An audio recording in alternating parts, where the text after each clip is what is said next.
அருமையான தேவனுடைய பிள்ளைகளே, இன்றைக்கு உலகத்தில் இப்படிப்பட்ட நியாயாதிபதிகள், நீதி சட்டங்கள் என்று இருந்தாலும் ஒரு குற்றவாளிக்கு தண்டனையை கொடுத்து அவர்கள் ஜெயிலுக்கு போய் வந்தாலும் எத்தனை பேர் முழுமையான தன்னுடைய பாவத்திலிருந்து, தன் குற்றத்திலிருந்து மனம் மாறி புதிய மனிதர்களாக மாறி இருக்கிறார்கள். அப்படி சொல்லுவது மிகவும் அரிதான காரியமா இருக்கிறது.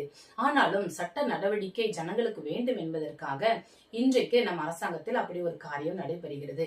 ஆனாலும் ஒரு மனிதனை முழுமையாக ஒரு குற்றவாளியாய் இருப்பவனை அவன் மனம் திரும்பி நல்லவனாய் மாற்றுவதற்கு இந்த சட்டத்திட்டங்கள் மாற்றும் போதாது. உண்மையான தேவன் அவருடைய இருதயத்தை மாற்றும் போது, அவனுடைய உள்ளான வாழ்வை, ஆத்மா வாழ்வை மாற்றும் போதுதான் அவன் நல்லவனாக மாற முடியும் என்பதற்கு அநேக சாட்சிகளை என்னால் சொல்ல முடியும். இன்று அநேகர் பார்த்து கொண்டிருப்பீர்கள்.